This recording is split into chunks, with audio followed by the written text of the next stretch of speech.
Bismillahirrahmanirrahim. Assalamualaikum warahmatullahi wabarakatuh.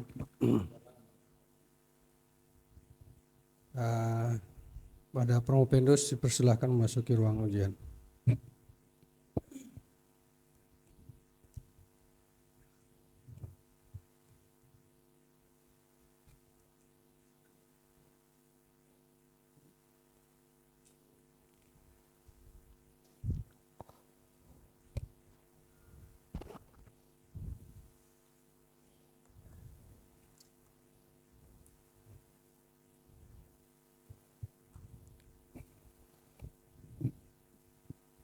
Baik. Alhamdulillahirrahmanirrahim. Wassalatu wassalamu ala asrofil anbiya wal mursalin wa ala alihi wa sahbihi ajmain. Amma ba'du. Yang saya hormati Dewan Penguji, pada hari ini hadir penguji eksternal Profesor Dr. Muhammad Fadli SHM. Beliau adalah guru besar dari Fakultas Hukum Universitas Brawijaya Malang. Selamat datang, Prof. Telah hadir meluangkan waktu untuk hadir menguji di Fakultas Hukum. Kemudian yang saya hormati juga berturut-turut penguji 1 Profesor Dr. Kurniawan SHM. Penguji 2 Profesor Dr. HM Galang Asmara SHM. Penguji 3 Dr. Kaharudin SHMH. Penguji 4 Dr. Muhammad Risnainin SHMH. Kopromotor 2 Dr. Kristianto Eko Purnomo SHMH. Kopromotor 1 Dr. Roro Cahyawati SHMH. Dan promotor Profesor Dr. Gatot Dwi Hendro Wibowo SHM.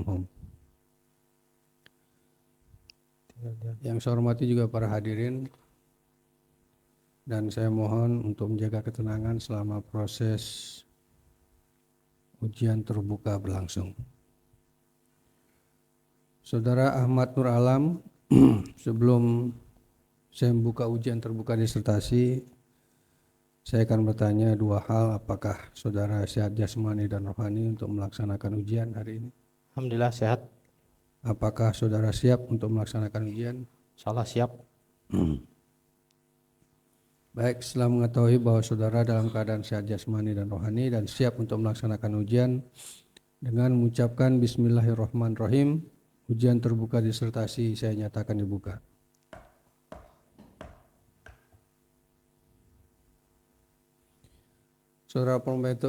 Kepada saudara Promopendos, saya persilakan untuk mempresentasikan hasil penelitiannya selama kurang lebih 15 menit. Assalamualaikum warahmatullahi wabarakatuh.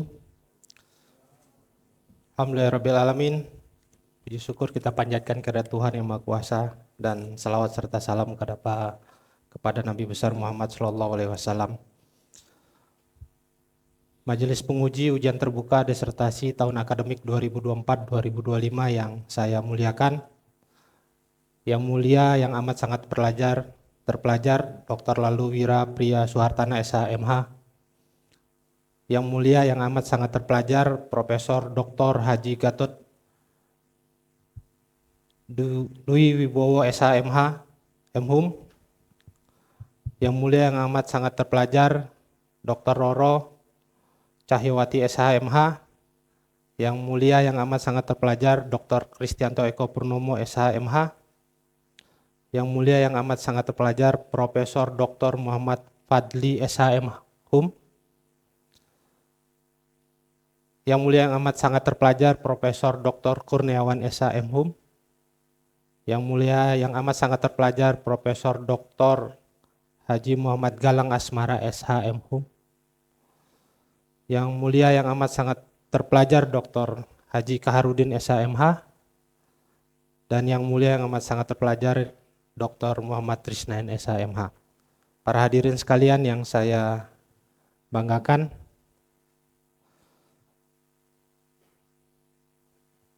terima kasih telah hadir dan meluangkan waktu dalam sidang terbuka disertasi ini. Izinkan saya untuk menyampaikan ringkasan disertasi yang telah melalui proses ujian tertutup dan beberapa proses ujian sebelumnya. Disertasi yang kami susun ini berjudul Hakikat Frase dengan Rahmat Tuhan Yang Maha Esa dalam Pembukaan Peraturan Perundang-undangan.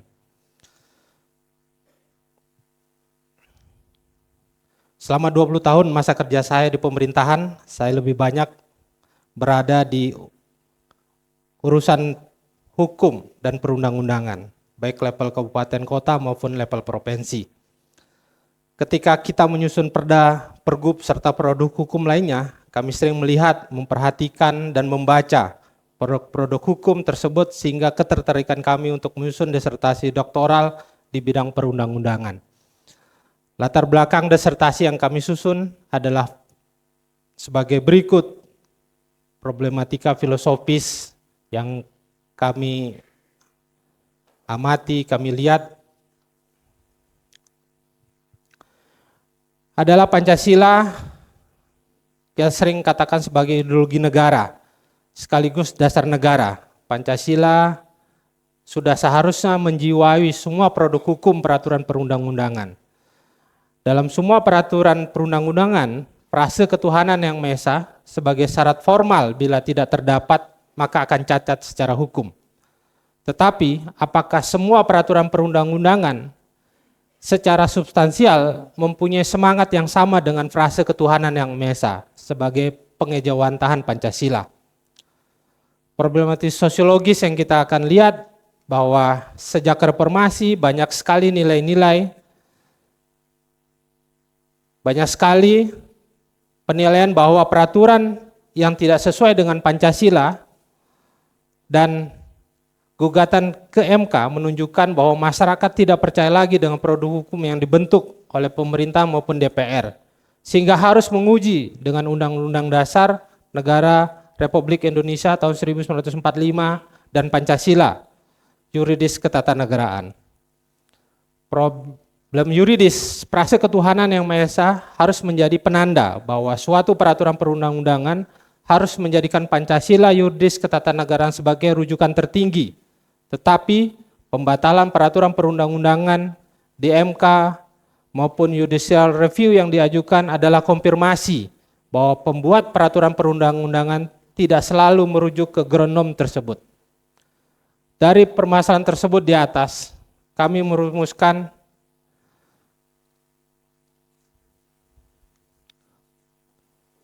beberapa permasalahan.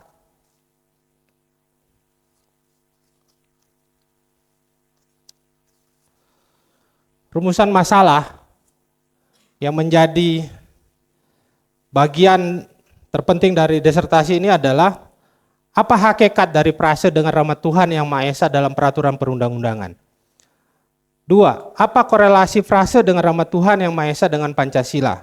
Dan yang ketiga, bagaimana implikasi konsep frase dengan rahmat Tuhan yang Maha Esa dalam asas materi peraturan perundang-undangan.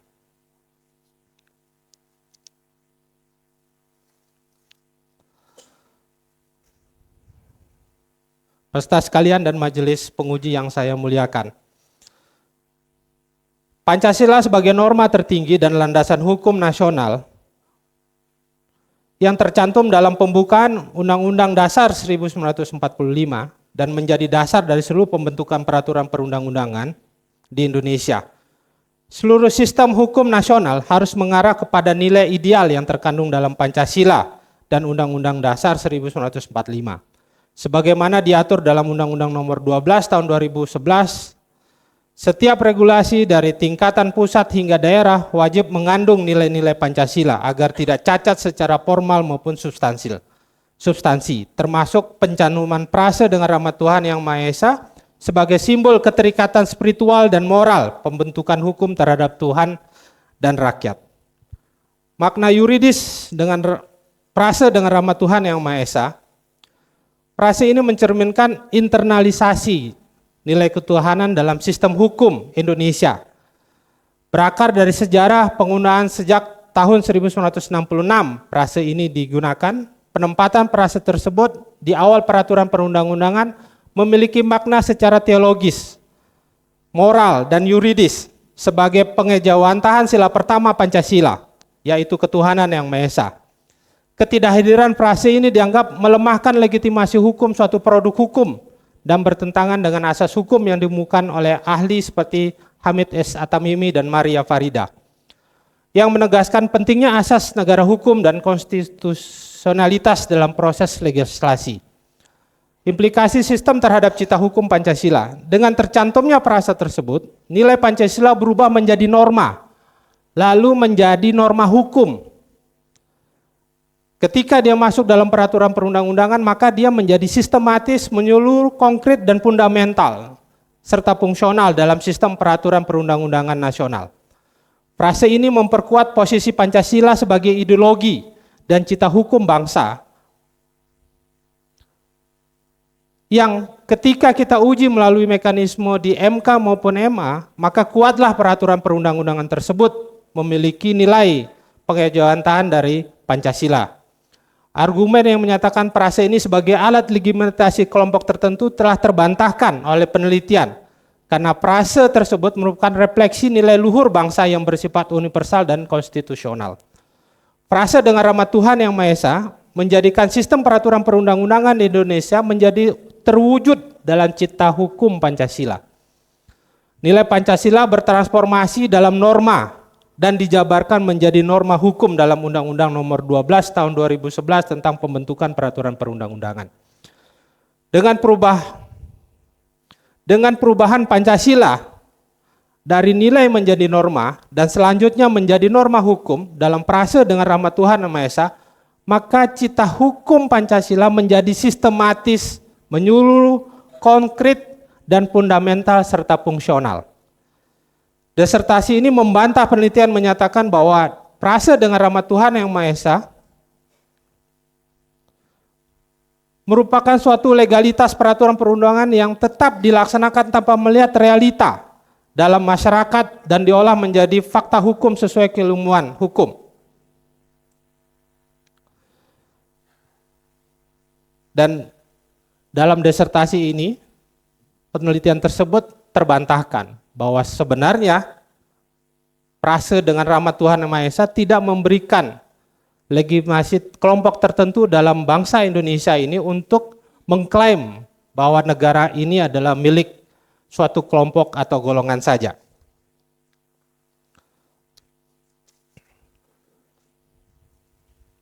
Majelis penguji yang mulia, kesimpulan dan novelty dari penelitian kami lakukan sebagai berikut. Hakikat frase dengan rahmat Tuhan yang Maha Esa dalam peraturan perundang-undangan adalah suatu wujud dari nilai-nilai ketuhanan yang merupakan pondasi dari nilai-nilai Pancasila. Ketuhanan adalah sebab yang pertama dari segala sesuatu dan keharusan yang bersesuaian dengan hakikat Tuhan. Pencantuman frase dalam pembukaan suatu peraturan perundang-undangan membuktikan pembuat peraturan perundang-undangan meyakini bahwa peraturan yang dibuat tersebut akan memberikan kerahmatan, kemanfaatan bagi masyarakat yang bersesuai dengan nilai-nilai dasar negara. Yang kedua, korelasi frase dengan rahmat Tuhan yang Maha Esa dengan Pancasila adalah bahwa frase dengan rahmat Tuhan yang Maha Esa wujud nilai Pancasila dalam suatu pembukaan peraturan perundang-undangan.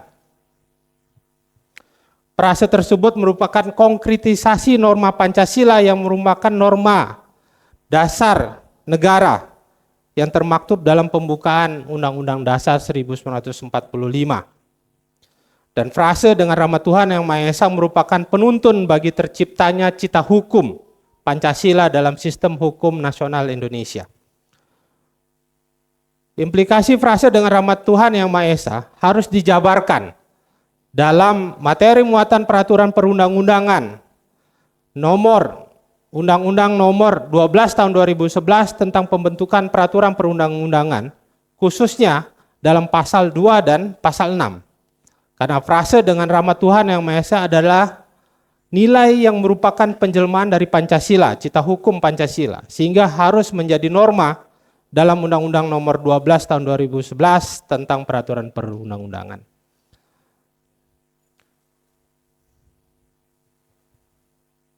Dari kesimpulan tersebut, kami memberikan rekomendasi sebagai berikut.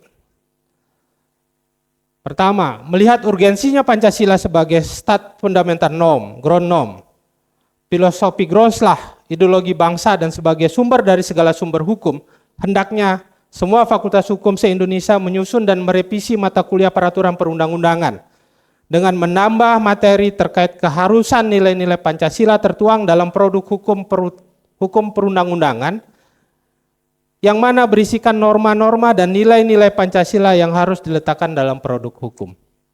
Yang kedua, penyusunan peraturan perundang-undangan yang dibentuk dari level pemerintah pusat, pemerintah provinsi, pemerintah daerah, kabupaten kota, maka diperlukan suatu lembaga yang berkompeten untuk menguji apakah produk hukum yang telah dibentuk sesuai dengan nilai dan cita hukum Pancasila. Hendaknya pemerintah, khususnya Presiden RI, membentuk suatu lembaga untuk menguji apakah peraturan perundang-undangan tersebut sudah sesuai dengan Pancasila atau tidak. Lembaga tersebut bisa berbentuk Kementerian Legislasi maupun Badan Perundang-undangan. Keberadaan lembaga tersebut harus sampai pada level provinsi, selain berada di level pusat.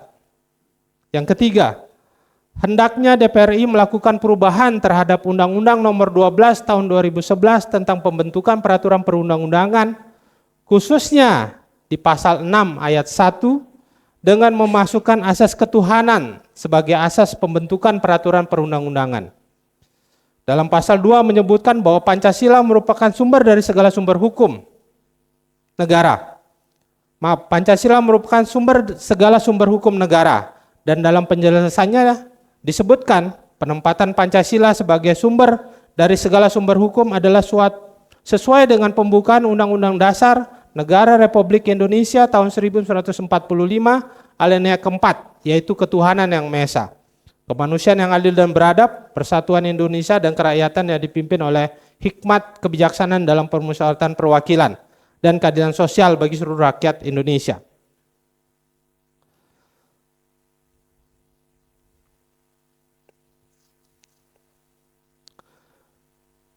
Dewan Majelis yang saya muliakan, dalam proses penyusunan disertasi yang kami lakukan ini, akhirnya kami menemukan beberapa dalil hukum sebagai berikut. Selain kesimpulan tadi, bahwa frase dengan rahmat Tuhan yang Maha Esa merupakan cermin dari Pancasila. Tercantumnya frase dengan rahmat Tuhan yang Maha Esa dalam semua peraturan perundang-undangan berarti undang-undang tersebut sudah merujuk Pancasila sebagai sumber segala sumber hukum.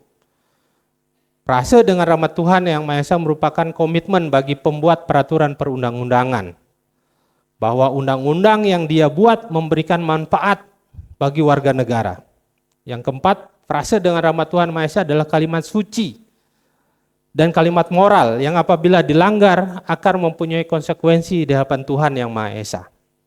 Dan yang kelima, frase dengan rahmat Tuhan yang Maha Esa menjadi bukti bahwa hukum negara Republik Indonesia menganut asas kedaulatan Tuhan. Demikian pemaparan yang singkat yang bisa kami sampaikan. Terima kasih. Bila taufiq wa hidayah. Wassalamualaikum warahmatullahi wabarakatuh.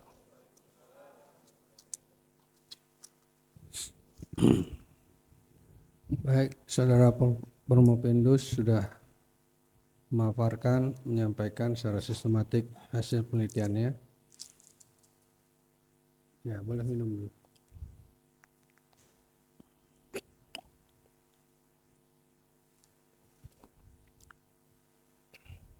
Kemudian selanjutnya bersiap-siap untuk menjawab pertanyaan-pertanyaan atau menerima masukan, kritik, saran dari tim penguji, Dewan Penguji.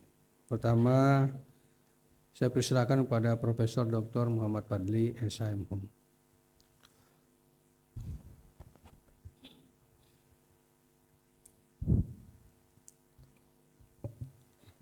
Terima kasih pimpinan sidang. Yang saya hormati pimpinan sidang Asosiat Profesor Dr. Laluwira Dia Sulaksana, Komisi Promotor Profesor Dr. Gatot Dwi Hendro Wibowo, Asosiat Profesor Dr. R.R. Cahyawati dan Asosiat Profesor Dr. Kristianto Ekonom. Yang saya hormati Profesor Dr. Kurniawan, Profesor Dr. Karangasmara, Asosiat Profesor Dr. Kaharudin dan Asosiat Profesor Dr. Isnain, para undangan serta Promapendus yang berbahagia. Assalamualaikum warahmatullahi wabarakatuh. Waalaikumsalam.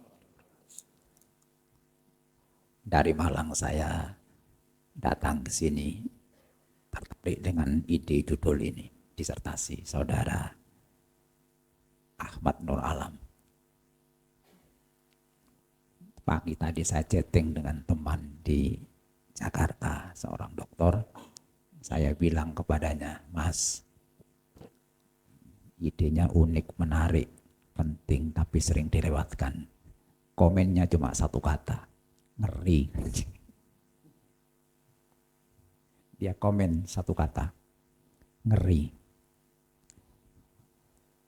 Baik, saya sampaikan selamat Mas, bisa menulis disertasi yang berbobot.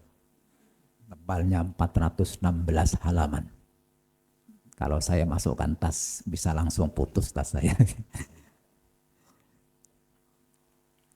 Sudah saya baca sampai pada dalil yang 7 tadi.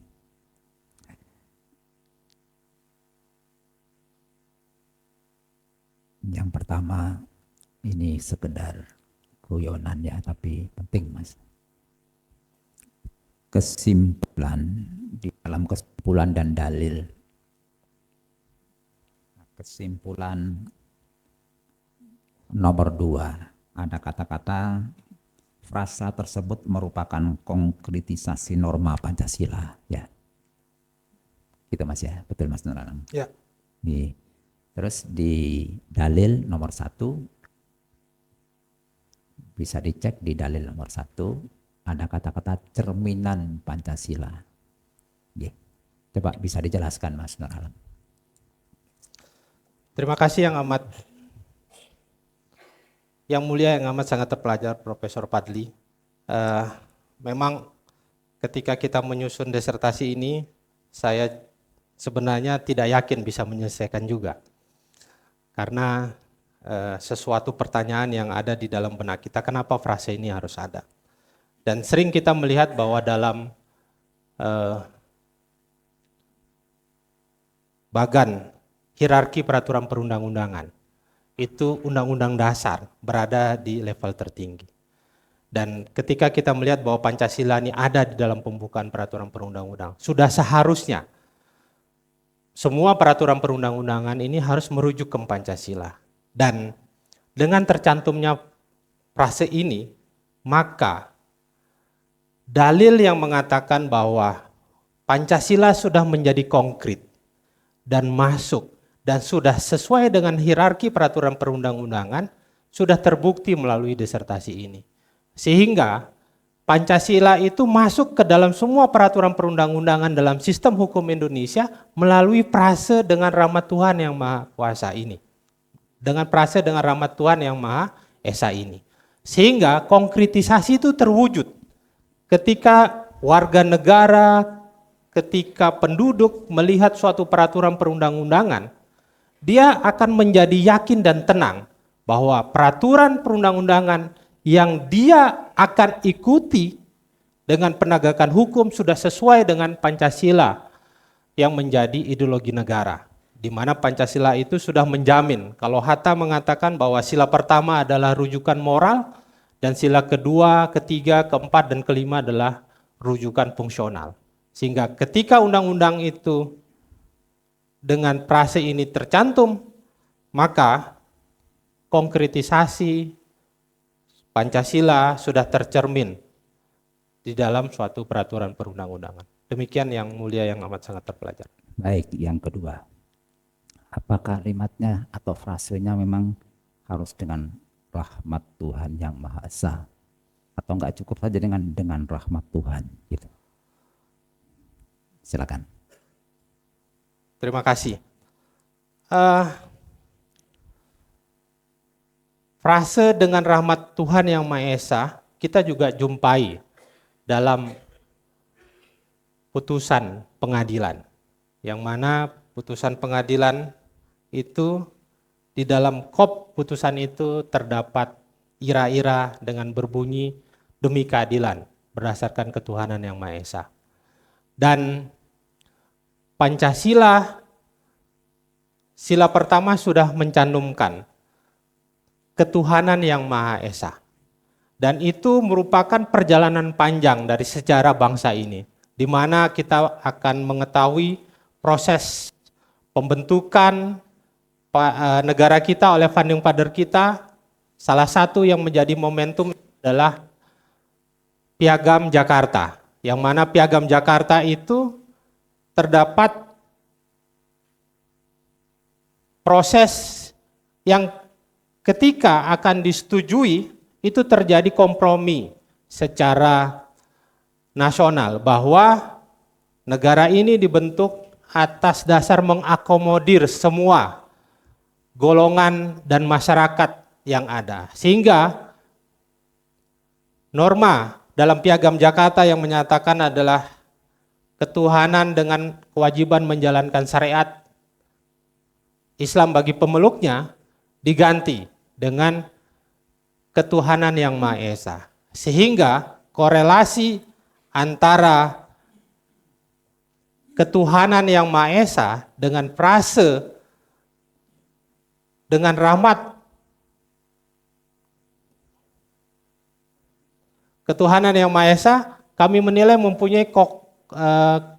mempunyai korelasi yang langsung. Dan itu menjadikan negara kita mengakui kedaulatan Tuhan, yang mana hampir semua agama mengakui bahwa Tuhan itu adalah mempunyai nilai keesaan. Demikian yang mulia yang amat sangat terpelajar. Baik, tentu sangat berbeda ya kalau coba dirumuskan dengan rahmat Tuhan, gitu kan. Tentu sangat berbeda, dan Anda sudah bisa memberi ilustrasi yang menarik. Sebenarnya kalau Tuhan yang mana? Indonesia menegaskan Tuhan yang Maha Esa. Itu menarik sekali. Baik. Apa sebenarnya dibalik? Saya ulangi. Dibalik. Apa sebenarnya yang ada di balik ungkapan dengan dan seterusnya itu ya. Dengan rahmat Tuhan yang Maha Esa bagi kejayaan sebuah bangsa. Saya beri ilustrasi sedikit. Siapa yang tidak mengenal kebesaran peradaban Mesir kuno ya? Siapa yang tidak mengenal peradaban Yunani kuno? Siapa juga yang tidak mengenal kebesaran peradaban Romawi klasik dan seterusnya dan seterusnya. Tapi dia berakhir juga gitu. Kira-kira bisakah saudara menalar tiga peradaban besar ini dikaitkan dengan konteks? Ini memang pertanyaan berat ya. Tidak apa-apa, tidak sampai ke sana. Kalau mau baca ini memang harus baca misalnya. Ya, terima kasih Prof atas pertanyaannya. Majelis sidang yang saya muliakan dan para hadirin, bahwa dunia ini berisi dari sejarah tentang peradaban. Dan kita tahu hampir semua peradaban itu akan saling mengunggulkan satu dengan yang lainnya.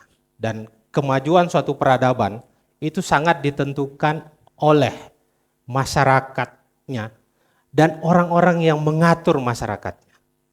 Dan frase ini dengan rahmat Tuhan yang Maha Esa adalah suatu sumpah bagi pemerintah, pembuat undang-undang yang mengatur masyarakat bahwa ketika suatu undang-undang itu dia sudah buat, dia bersumpah bahwa atas nama Tuhan, aturan yang dibuat ini adalah memberikan rahmat, memberikan manfaat bagi seluruh masyarakat yang diatur dengan peraturan ini.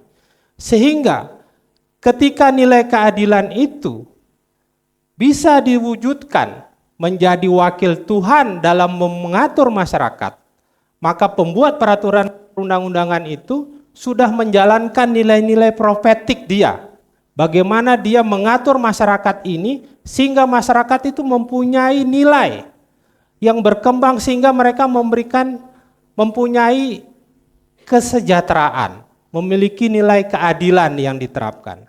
Sehingga tidak mungkin suatu peradaban itu akan maju ketika peraturan perundang-undangan tidak memberikan manfaat bagi masyarakatnya. Tidak mungkin suatu peradaban akan maju ketika orang-orang yang bersumpah atas nama Tuhan untuk mengatur masyarakatnya, dia tidak menjalankan amanat itu. Dan dia hanya mementingkan kelompoknya saja, mementingkan keluarganya saja. Bagaimana suatu negara akan bisa makmur? Bagaimana suatu negara atau peradaban bisa akan maju dan bersanding dengan peradaban-peradaban lain ketika hukumnya hanya memberikan keadilan bagi kelompok tertentu saja. Hukumnya hanya memberikan kemanfaatan hanya bagi golongan tertentu saja. Sehingga dalam disertasi saya ini saya menyatakan bahwa ketika pembuat peraturan perundang-undangan, selesai dia membuat peraturan perundang-undangan, ternyata undang-undang yang dibuat itu tidak memberikan manfaat bagi masyarakat, maka konsekuensinya tidak hanya di dunia, dia akan berkonsekuensi juga di akhirat. Karena dia sudah mengataskan nama Tuhan, bahwa peraturan yang dia buat itu memberikan manfaat bagi seluruh masyarakat yang diaturnya. Sehingga bangsa kita tidak akan maju ketika semua pemangku kepentingan yang mempunyai amanat untuk mengatur masyarakat ini melalui mekanisme pembuatan peraturan perundang-undangan berlaku tidak adil, berlaku tidak memberikan manfaat bagi masyarakatnya. Sehingga saya rasa apabila Indonesia ini memang ingin maju bersanding dengan negara-negara yang lain, bersanding dengan peradaban-peradaban lain, pembuat peraturan perundang-undangan harus paham terhadap sumpah yang termaktub dalam prase dengan rahmat Tuhan yang Maha Esa ini. Begitu, Prof. Baik. Saya teruskan sedikit, masih ada waktu. Ada yang menarik begini, Prof. Vendus.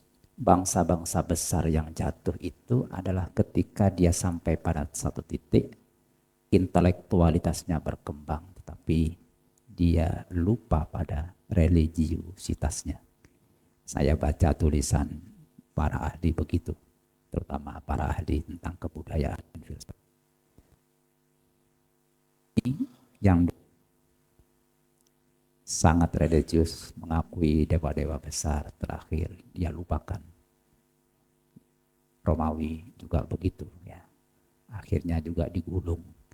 Nah, rupanya Amerika ini peradabannya juga seperti itu. Dia sudah arogan, lebih percaya kepada kekuatannya. Ketika berperang, lihatisnya juga begitu. Nah, dalam kaitan dengan disertasi ini, apakah frase itu dengan rahmat Tuhan yang Maha Esa itu berarti mengandung dua sisi yang mungkin juga bisa dijadikan sebagai pelengkap kajian ini.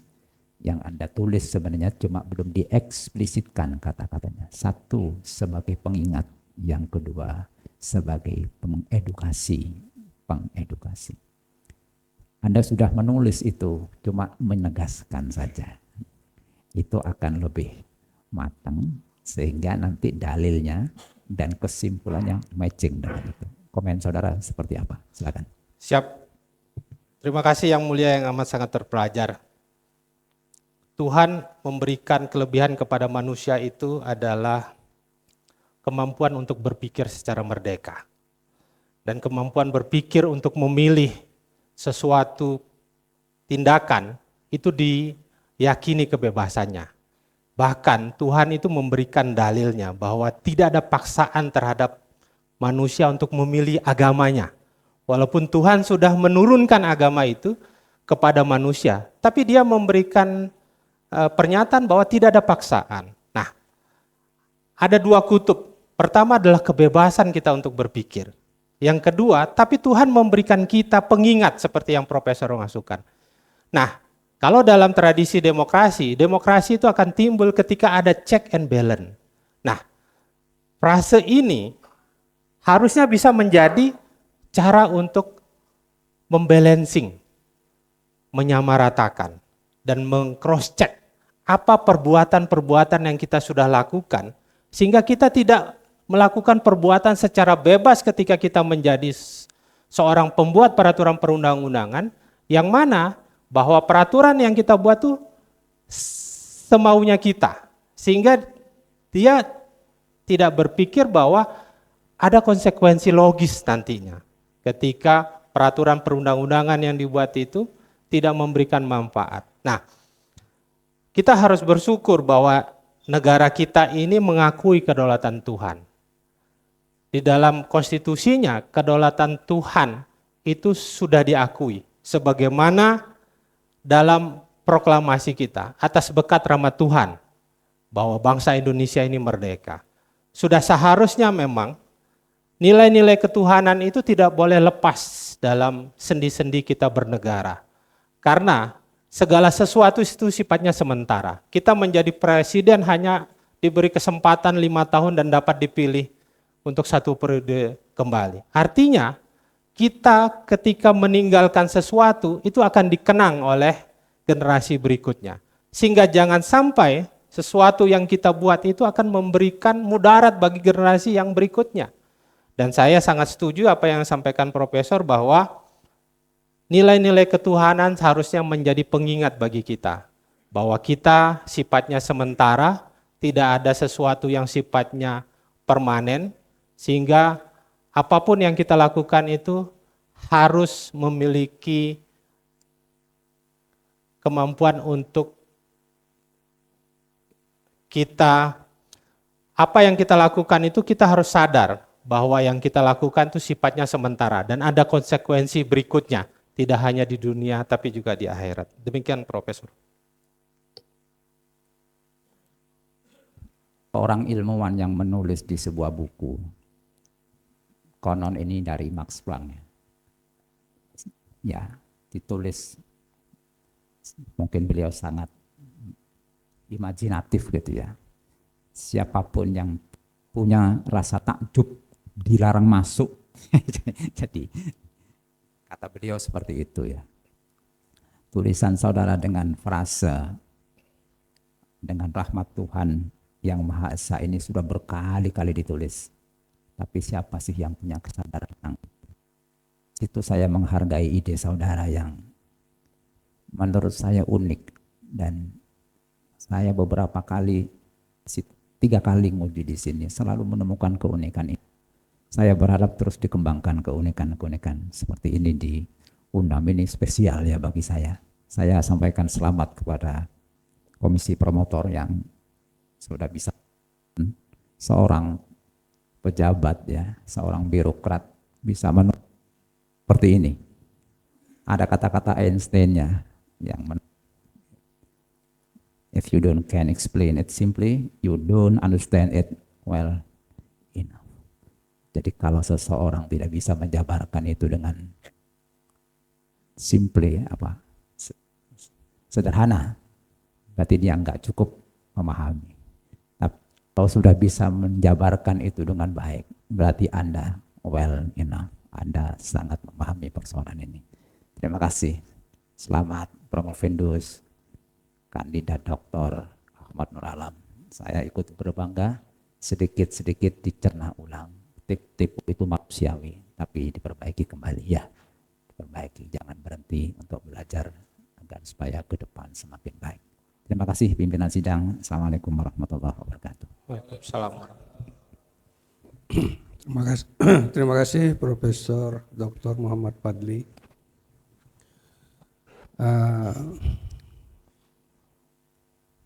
Beberapa pertanyaan dan masukan sangat bagus dari Prof. Fadli untuk penyempurnaan disertasi. Selanjutnya saya persilahkan kepada penguji 1, Profesor Dr. Kurniawan SHM. Terima kasih Pak Pimpinan Sidang. Assalamualaikum warahmatullahi wabarakatuh. Salam. Selamat siang dan salam sejahtera untuk kita semua. Pimpinan sidang, Dewan Penguji dan juga tim promotor wabil khusus Prof. Fadli ya dari Universitas Brawijaya dan saudara Nur Alam ya. Nah, masih sehat ya? Alhamdulillah. Ya, alhamdulillah. Prof. Pendus sebentar lagi ya, saudara akan jadi dokter. Alhamdulillah luar biasa ini dari audiens ya. Ada 2 rektor di sini saya lihat ya. Rektor Muhammadiyah ada 2 orang ya. Sebelum dan sesudah ya. Ada Pak Wahab dan juga ada Pak Dr. Arsad ya. Kemudian ada Pak Dekan Muhammadiyah juga ya, dan tokoh-tokoh yang hadir yang menyaksikan, Pak Najam juga, Pak Kadis ya.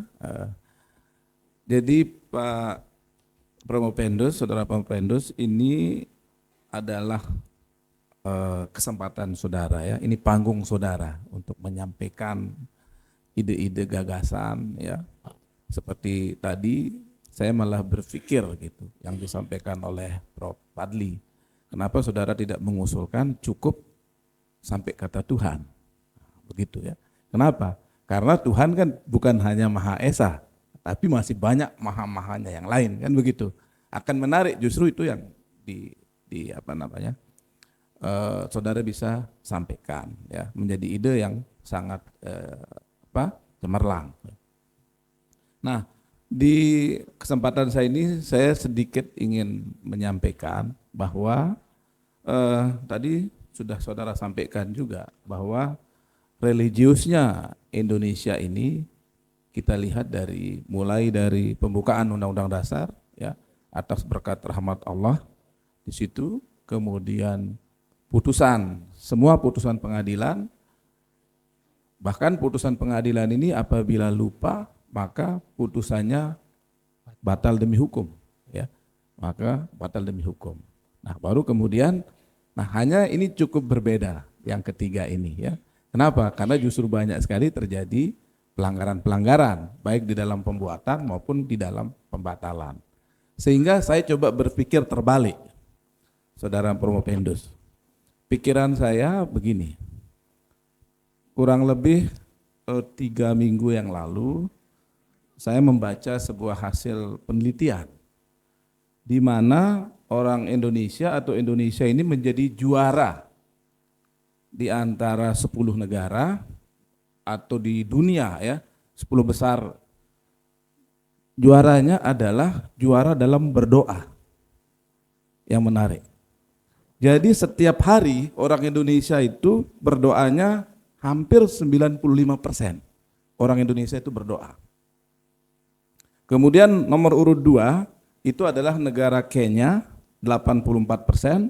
Kemudian yang ketiga itu adalah Nigeria 84%, Malaysia 80%, Filipina 79%, Brazil 76%, Bangladesh 75%, Ghana 73%, Sri Lanka 72% dan Kolombia 71%. Apa yang menarik? Yang menarik tidak ada negara maju di sini. Di 10 negara yang paling rajin berdoa, yang mengakui ketuhanannya sangat tinggi, justru tidak maju. Nah, sehingga pertanyaan saya, ya, apakah tidak sebaliknya? Karena ada kata-kata frase, ya, yang dengan rahmat Tuhan yang Maha Esa ini justru menyebabkan kita tidak maju. Kalau kita melihat dari hasil riset tadi, gitu, ya, bagaimana pendapat saudara? Gitu. Silakan. Terima kasih Yang Mulia yang amat sangat terpelajar Prof. Kurniawan. Ada juga hasil penelitian yang sebelumnya yang mungkin berbeda dengan itu yang mengatakan bahwa indeks kebahagiaan negara-negara yang ada di dunia itu ternyata Indonesia yang nomor 1. Artinya bahwa kemajuan itu tidak diukur dari infrastruktur. Bahwa kemajuan itu tidak diukur dari kemampuan untuk memiliki uang serta pengetahuan. Tapi salah satu ukuran yang menyatakan bahwa indikator kebahagiaan itu adalah dengan kemampuan masyarakat Indonesia untuk yakin kepada Tuhan dan menerima apa yang menjadi proses yang dia laksanakan dalam keseharian-hariannya.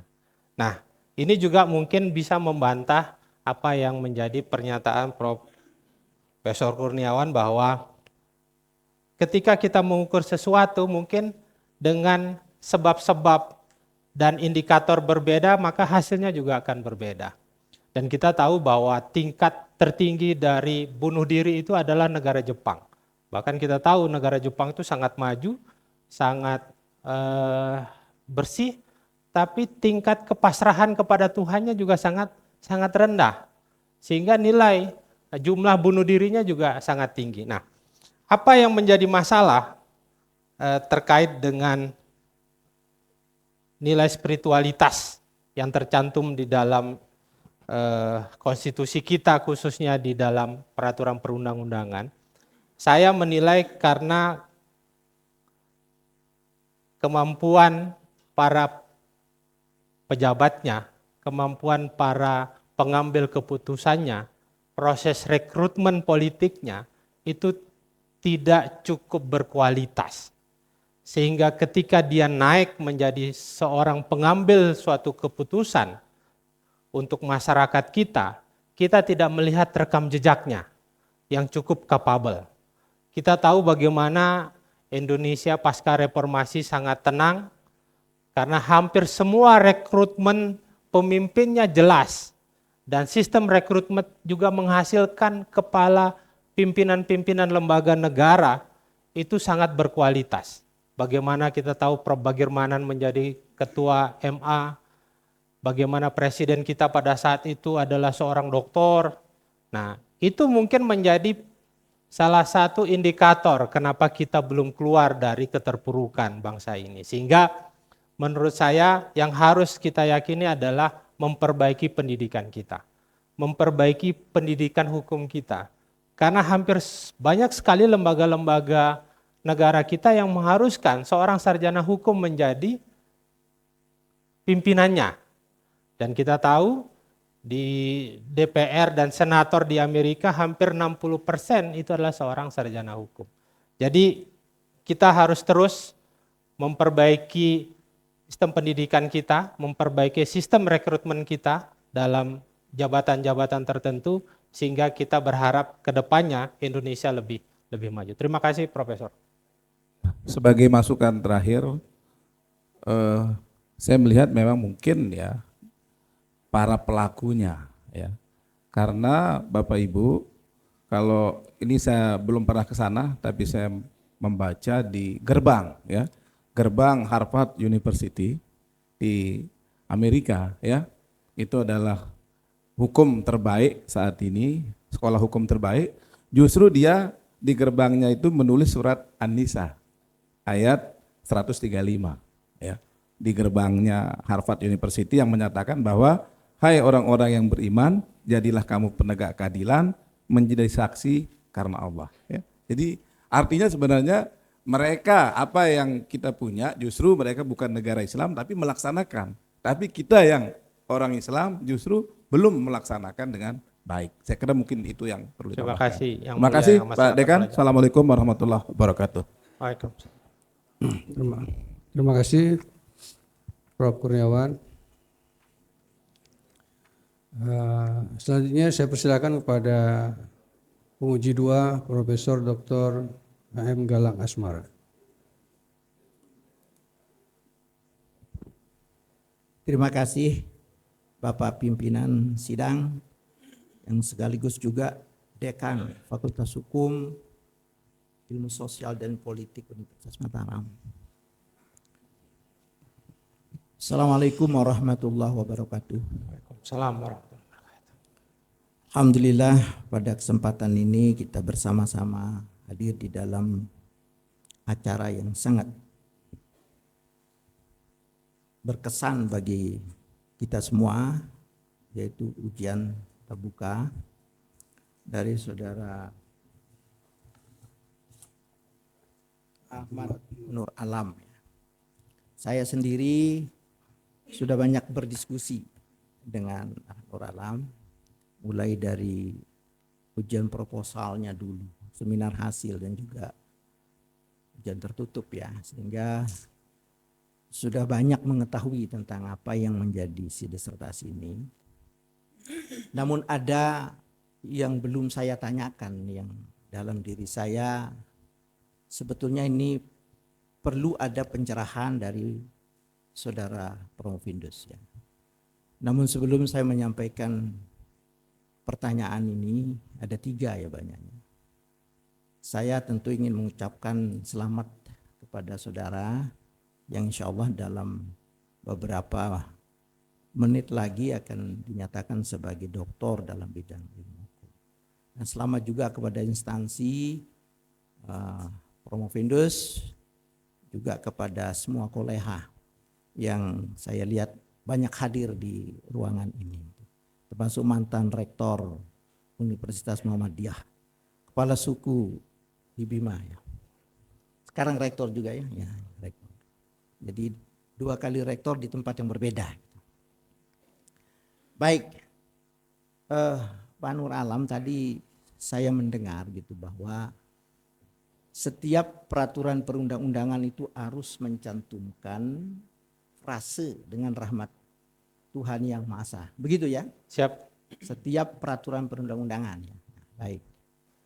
Nah, kalau kita lihat ketentuan di dalam Undang-Undang 12 tahun 2011, yang dimaksud dengan peraturan perundang-undangan itu adalah mulai dari Undang-Undang Dasar, ketetapan MPR, Undang-Undang garis miring Perpu di situ, kemudian peraturan pemerintah, peraturan daerah provinsi, dan peraturan daerah kabupaten kota. Itu yang kita sebut dengan peraturan perundang-undangan.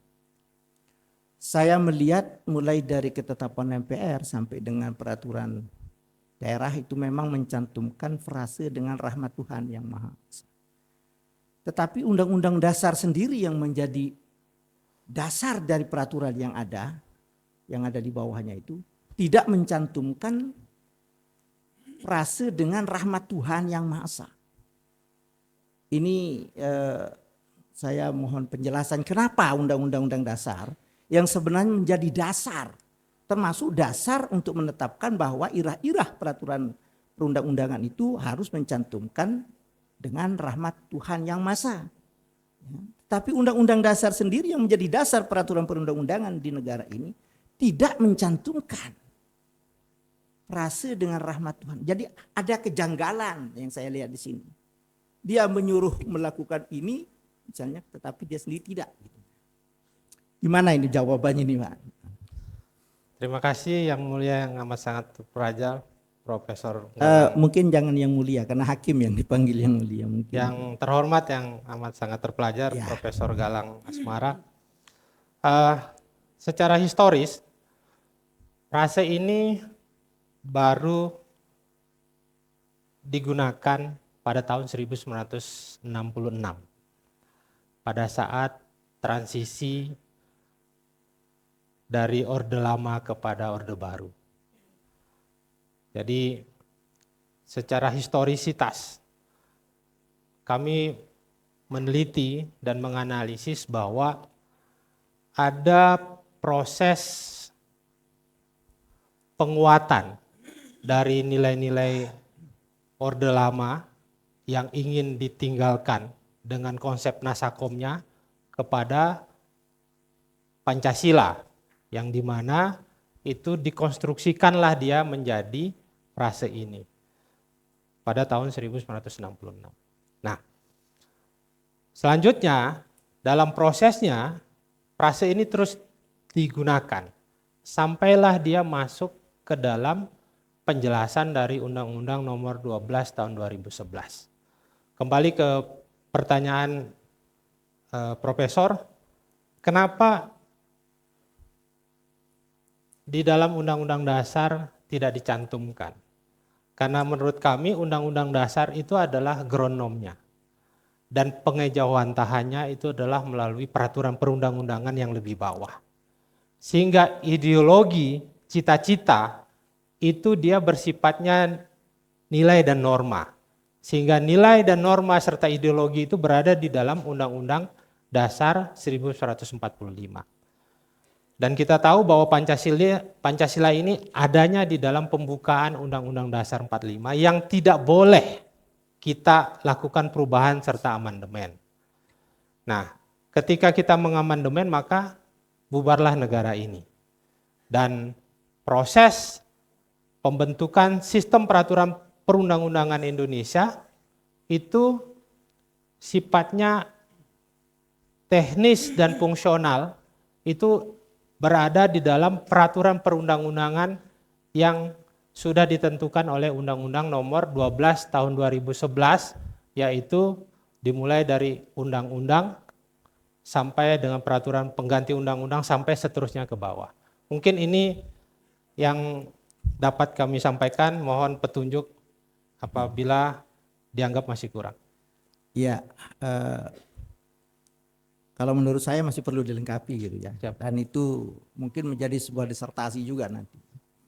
Karena di sini kita melihat ada ketidaksinkronan, ya kan, antara undang-undang dasar dengan ketentuan dalam undang-undang.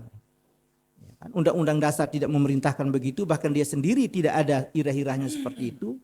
Tapi undang-undang justru mengharuskan, dari situ kekuatan hukumnya. Kadang-kadang saya berpikir mungkin ini perlu judicial review gitu kan. Undang-Undang 12 tahun 2011 ini bertentangan dengan undang-undang dasar gitu kan. Karena mencantumkan norma yang tidak ada perintah dalam undang-undang dasar dan dia sendiri tidak memiliki itu. Nah, itu kan. Tapi itu nanti menjadi diskusi tersendiri itu ya. Ya. Kemudian yang kedua, tadi mengatakan bahwa irah-irah dengan rahmat Tuhan yang Maha Esa ini sebetulnya tidak terlepas dari kaitannya dengan pembukaan Undang-Undang Dasar 1945 atas berkat rahmat Allah yang Maha Kuasa, pengakuan kebesaran Allah, dan tidak ada segala sesuatu terjadi di luar kehendak Tuhan. Dan termasuk juga dalam pembentukan peraturan perundang-undangan ini sebetulnya pada hakikatnya dimaksudkan adalah sebagai menggantungkan diri kepada Tuhan juga, karena tidak semata-mata kemauan rakyat apa yang terjadi, tapi juga atas kehendak Tuhan itu juga. Cuma saya berpikir begini, lagi-lagi di sini ada ketidaksinkronan, ya kan? Karena pembukaan Undang-Undang Dasar 1945 itu kalau dikaitkan dengan frase dengan rahmat Allah yang Maha Kuasa gitu kan. Kenapa dia dirubah menjadi dengan rahmat Tuhan yang Maha Esa? Jadi tidak sinkron dengan apa yang tertera secara eksplisit di dalam pembukaan Undang-Undang Dasar dengan yang ada dalam undang-undang begitu kan. Kok berat sekali dia mengatakan atau mengikuti Undang-Undang Dasar atas berkat rahmat Allah yang Maha Kuasa. Seolah-olah Undang-Undang 12 tahun 2011 ini ingin secara terang-terangan bertentangan dengan kemauan pembukaan Undang-Undang Dasar. Kan itu perlu di judicial review menurut saya gitu kan. Nah, bagaimana komentar Pak Alam? Pertanyaannya tambah sulit ini, Profesor.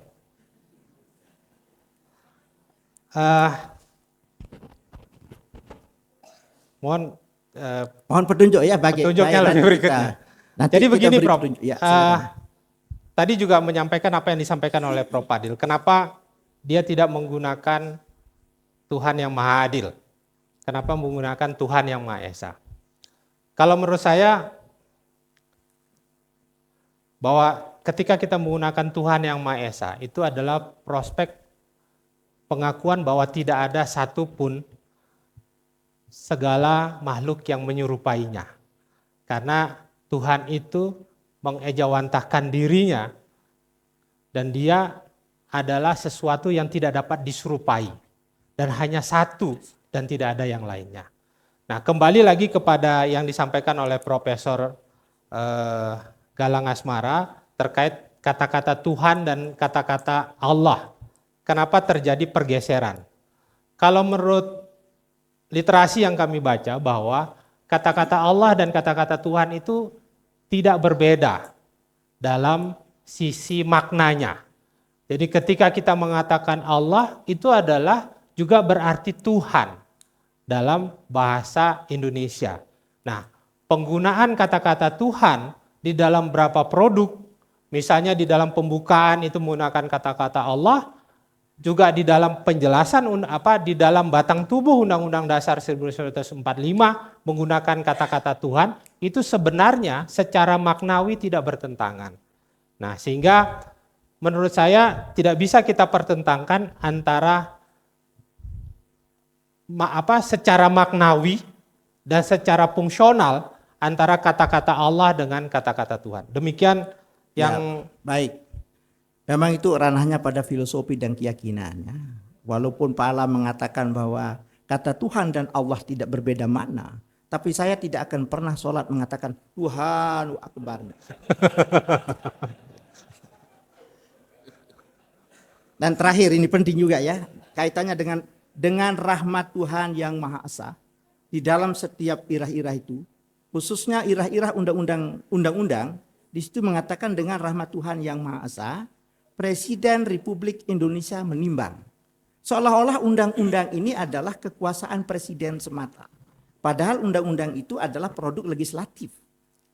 Lalu pasal 20 mengatakan Dewan Perwakilan Rakyat memegang kekuasaan membentuk undang-undang. Dia sebetulnya yang berkuasa untuk penguasa legislatif itu, membentuk undang-undang. Tapi kenapa mengatakan Presiden Republik Indonesia menimbang? Tidak Dewan Perwakilan Rakyat yang menimbang. Karena pasal 20 mengatakan Dewan Perwakilan memegang kekuasaan membentuk undang-undang. Pernahkah Alam berpikir tentang itu? Saya ingin judicial review sebetulnya Undang-Undang 12 nomor 11 ini. Kenapa kok melanggar pasal 20 itu? Terima kasih Profesor. Memang di dalam produk hukum yang kita banyak saksikan itu adalah bersifat produk hukum yang dikeluarkan oleh yang dikeluarkan oleh eksekutif.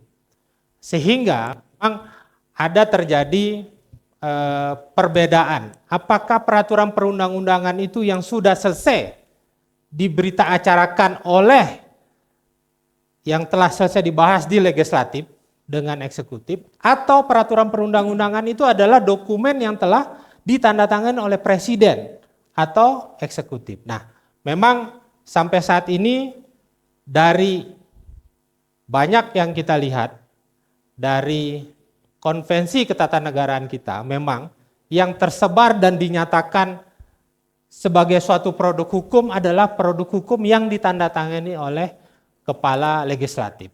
Mungkin ini jawaban, mohon petunjuk. Ya. Baik, Saudara Promovendus, mungkin ada perbedaan sedikit pendapat ya, tapi kita tidak boleh berdebat di ujian terbuka. Jadi apapun yang jadi jawaban dari Promovendus itu adalah benar. Dan saya tidak bisa berdebat dalam hal ini. Terima kasih Pak Ketua. Terima kasih pada Profesor Dr. H.M. Galang Asmara. Selanjutnya saya persilahkan pada penguji 3 Dr. Kaharudin SHMH.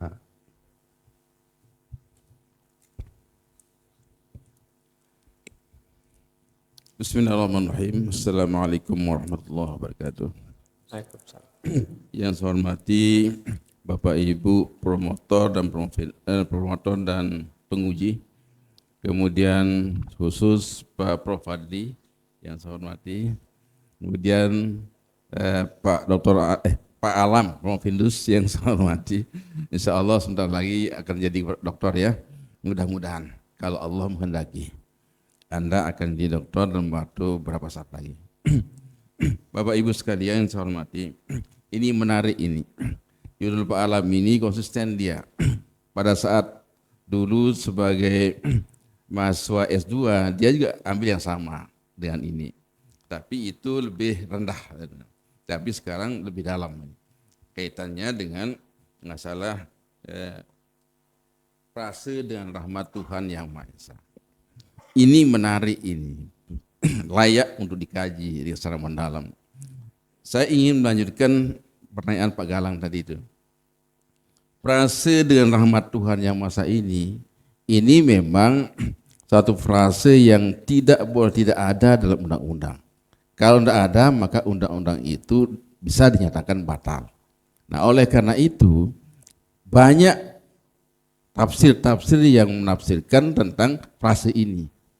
Banyak tafsirnya, tapi ada satu tafsir yang mendekati kebenaran dari undang-undang yang dibuat. Nah, saya ingin tahu pada Pak Alam sekarang, apa tafsir dari frase dan rahmat Tuhan yang Maha Esa itu yang sesuai dengan peruntukannya sebagai pembuka daripada undang-undang itu. Silakan.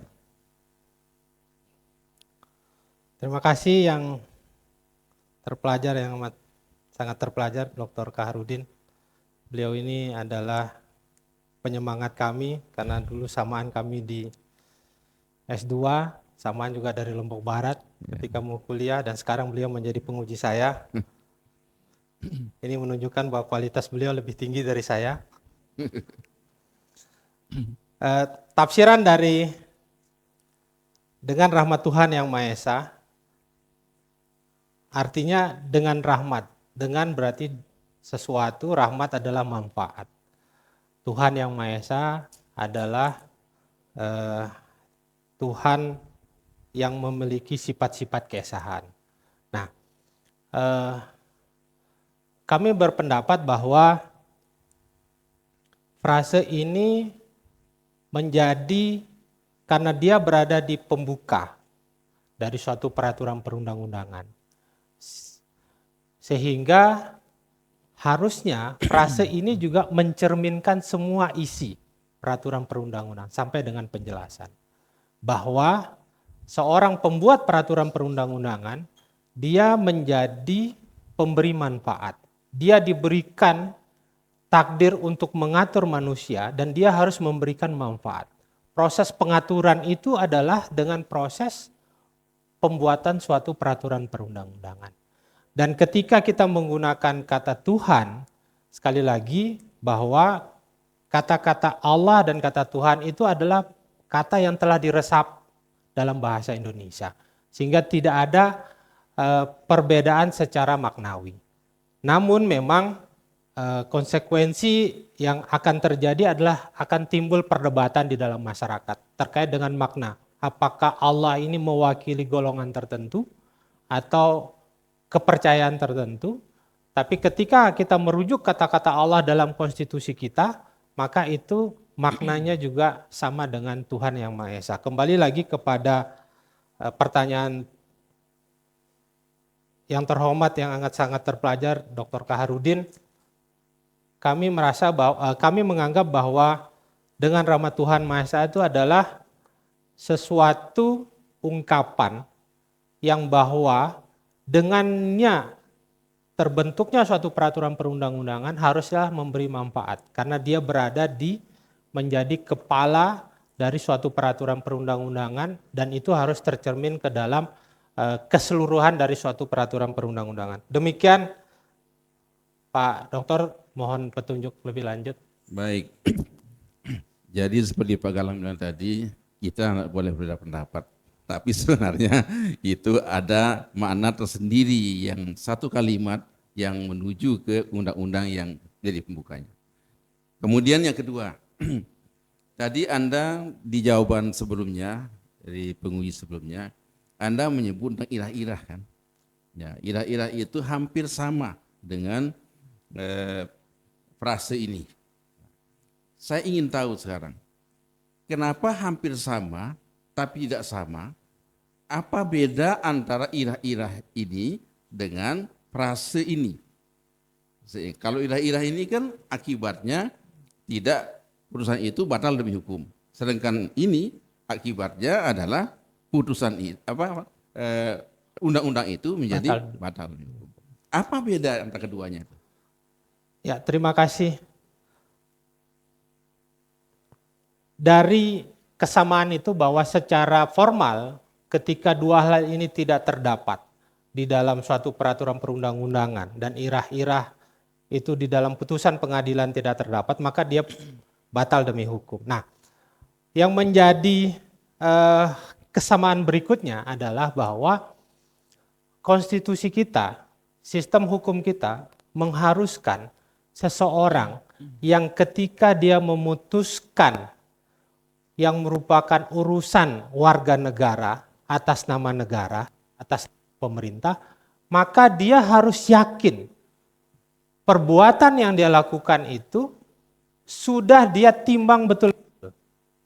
Sehingga ketika seorang hakim memberikan keadilan yang diajukan oleh warga negara, dia adalah menjadi wakil Tuhan di muka bumi untuk memberikan keadilan.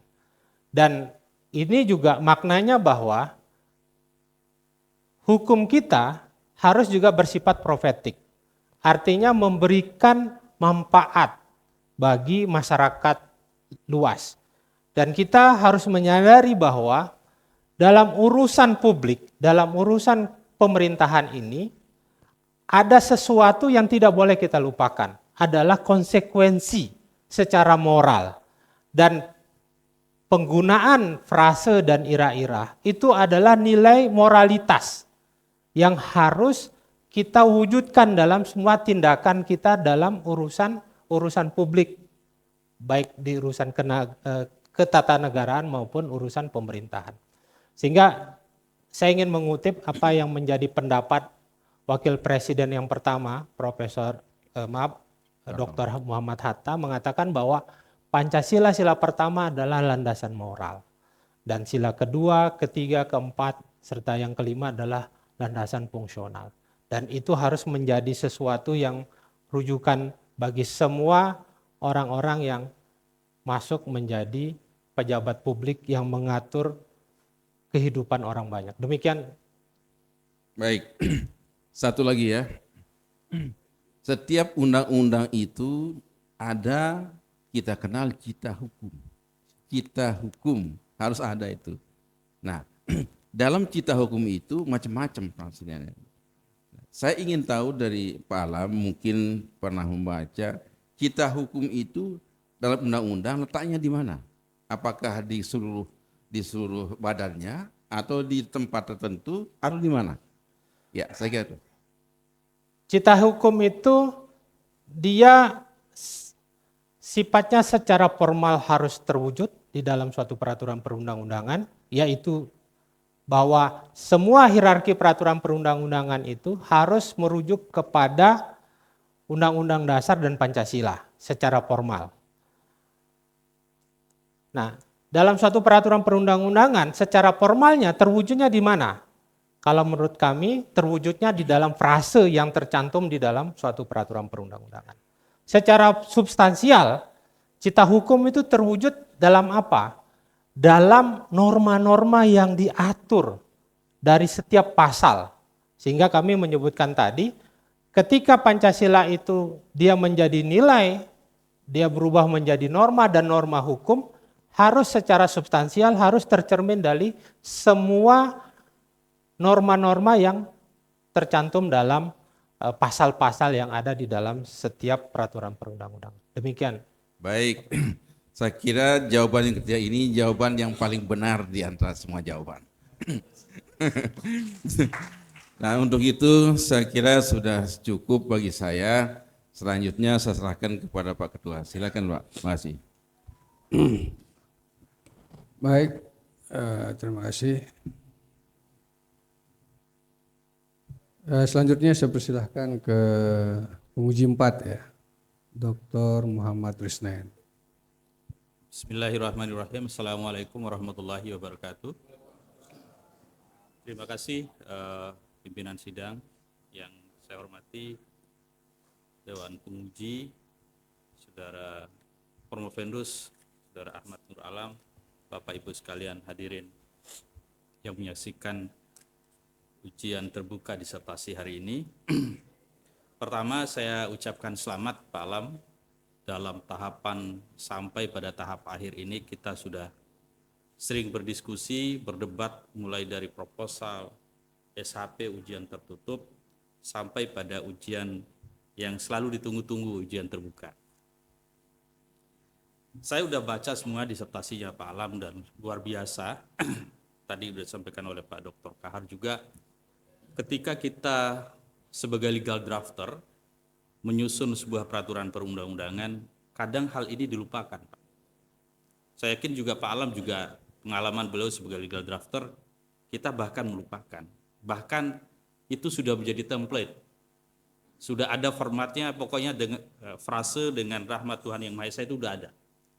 Tapi Pak Alam mencoba meneliti satu hal yang dilupakan oleh penyusun peraturan perundang-undangan itu secara lebih filosofis dan mendalam. Itu satu apresiasi saya yang pertama. Lalu ada beberapa hal yang ingin saya konfirmasi kalau isinya sudah kita perdebatkan, Pak. saya ingin mengkonfirmasi beberapa temuan dari Bapak yang berkaitan dengan saran yang pertama. Situ Bapak menyampaikan bahwa saran kepada pengajar ilmu perundang-undangan untuk memasukkan nilai Pancasila di dalam materi ilmu perundang-undangan. Nah, sementara yang paling berkaitan langsung profesi dengan ini itu adalah legal drafting, legal drafter. Nah, pertanyaan saya, kenapa tidak kepada legal drafter juga untuk disampaikan saran ini, Pak?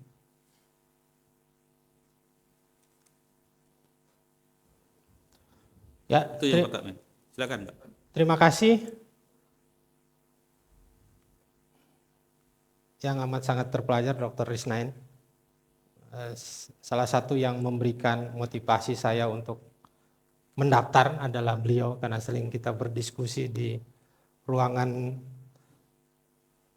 DPRD Provinsi Nusa Tenggara Barat, dan alhamdulillah atas bimbingan beliau kita bisa berada pada pertemuan ini.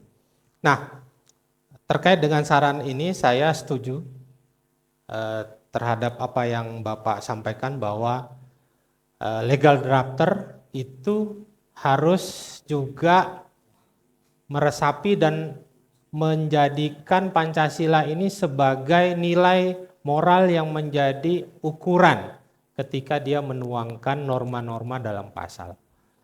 Tetapi juga memang seorang legal drafter itu sistem pendidikannya, penjenjangan pendidikannya memang belum ada yang sifatnya formal. Yang ada adalah keterampilan melalui pelatihan-pelatihan. Dan kita harapkan ketika ini menjadi bagian dari sistem pendidikan di Fakultas Hukum, maka dia otomatis berimbas di dalam proses pembentukan seorang legal drafting. Dan legal drafting itu memang sifatnya masih pelatihan, memiliki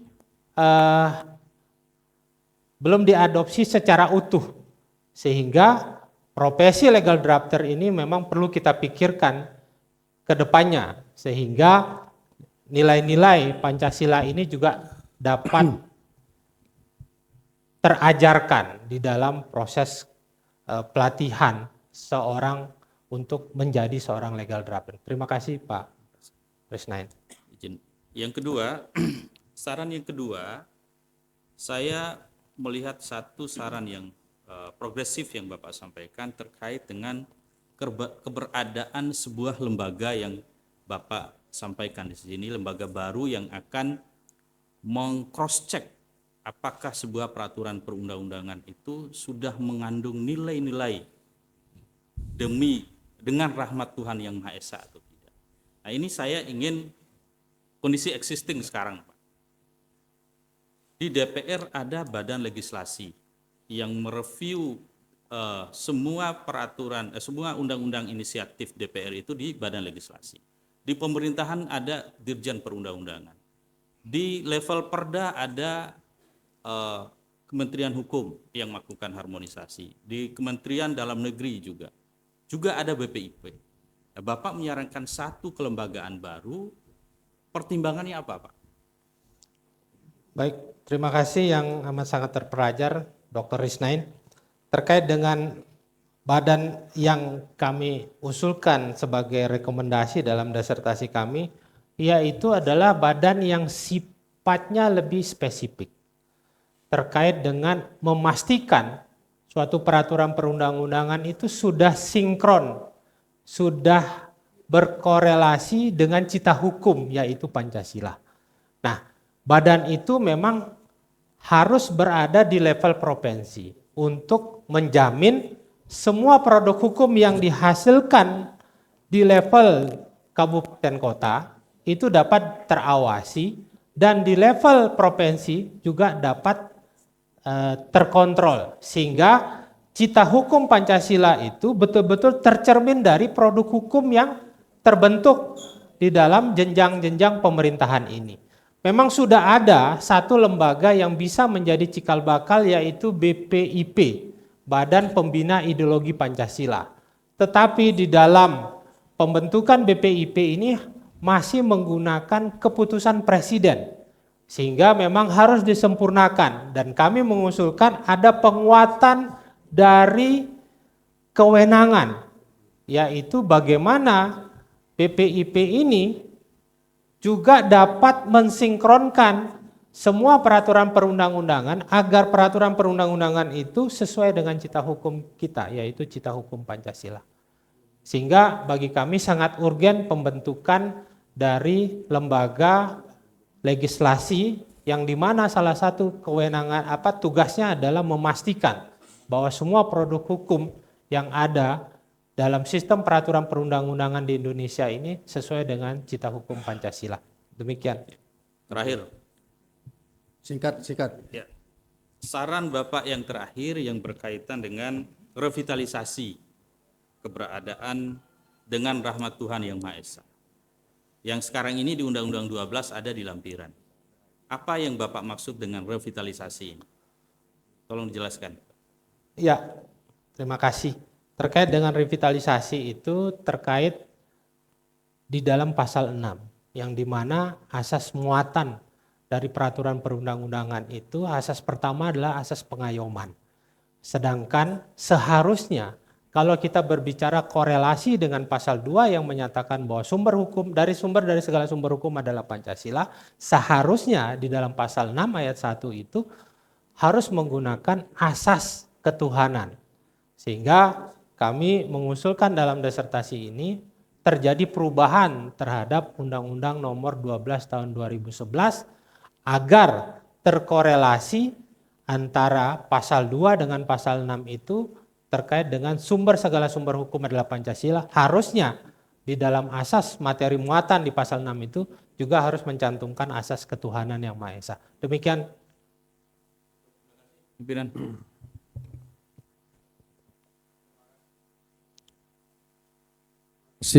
Terima kasih kepada penguji 4 Dr. Muhammad Isnain. Dan ini penguji terakhir dari Dewan Penguji sebelum masuk ke promotor. Saya coba menggunakan sedikit waktu untuk sekedar mengklarifikasi. Tadi Anda mengatakan bahwa narasi ini merupakan refleksi dari Pancasila. Pertanyaan saya, mengapa hanya Pancasila itu kan ada 5 nilai yang ada di sana. Kenapa hanya nilai ketuhanan saja yang disebut? Itu pertama. Kemudian yang kedua, kalau kita mengatakan bahwa Pancasila ini adalah sumber dari segala sumber hukum, ya sebagai filosofi Grundslag, Weltanschauung, mengapa dia tidak masuk di dalam konsideran mengingat dalam peraturan perundang-undangan? Oke, terima kasih yang terhormat, yang amat sangat terpelajar. Sila pertama itu diyakini sebagai causa prima yang menjadi dasar untuk dari sila-sila berikutnya. Jadi sesuatu yang harus ada. Sehingga dengan sesuatu yang ada ini maka dia akan menjadi dasar untuk sila kedua, sila ketiga, sila keempat, dan sila kelima. Yang kedua, memang tahu bahwa sila pertama ini adalah dasar moral, di mana andai kata moralitas tidak menjadi sesuatu yang kita yakini bahwa ada konsekuensi berikutnya karena kita adalah berketuhanan, otomatis sila keadilan sosial, sila persatuan, serta sila-sila yang lain, maka dia tidak berfungsi secara baik. Demikian yang terhormat, yang amat sangat terpelajar, yang bisa kami sampaikan. Terima kasih. Kenapa dia tidak dicantumkan Pancasila ya dasar mengingat? Dimulai dari Undang-Undang Dasar, kemudian peraturan perundang-undangan di bawahnya, sesuai Undang-Undang 12 itu.